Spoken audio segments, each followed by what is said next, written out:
Bharatiya Janata party जो कहती है वो करके दिखाती है।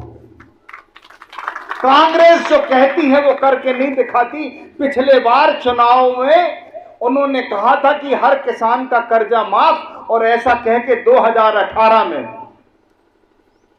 वो अपनी सरकार लेकर आ गए, किसान का कर्जा माफ नहीं हुआ। उन्होंने कहा था कि बेरोजगार युवाओं को, लड़कों को, बच्चों को, लड़कियों को 4,000 रुपए महीना मिलेगा, लेकिन 4 पैसे नहीं दिए, किसान का कर्जा माफ नहीं हुआ, किसान डिफॉल्टर हो गया, उसके ऊपर ब्याज की गठरी चढ़ गई, इतना ब्याज चढ़ गया जो कि मूलधन से ज्यादा था। उस ब्याज को उतारने का काम मुख्यमंत्री शिवराज सिंह चौहान ने किया 13 जून को। आज आप याद रखो, 2 महीने के अंदर चुनाव आ रहे, नवंबर महीने, फिर आएंगे कमर लचकाने वाला विधायक, बाजे बजते हैं उसके पैर थिरकने लगते हैं, उसके अलावा और कुछ नहीं, काम कुछ नहीं।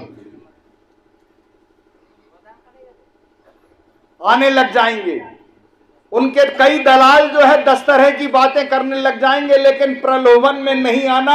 मैंने ये जो बातें आपसे कही हैं, भारतीय जनता पार्टी, उसकी सरकार ने गरीबों के लिए, किसानों के लिए, बनी मजदूरों के लिए, बहनों के लिए, भाइयों के लिए चलाई है। इसके पहले, इस देश की आजादी के बाद, इतने पहले तक कांग्रेस ने शासन किया, कभी कोई योजना नहीं चलाई।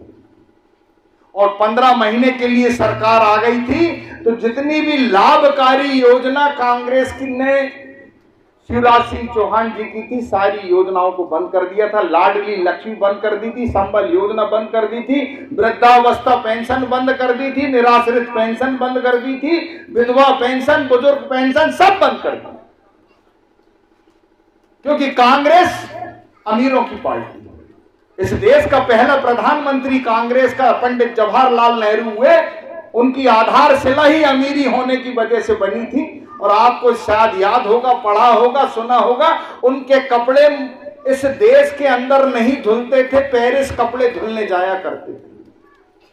और सिगरेट जो वो पीते थे, वो इस देश की मोहनलाल हरगोविंद दास या 888 शेर नोक बीड़ी नहीं थी, लंदन से सिगरेट आया करती। ऐसे बड़े लोगों की पार्टी कांग्रेस की पार्टी, लेकिन गरीबों की पार्टी भारतीय जनता पार्टी।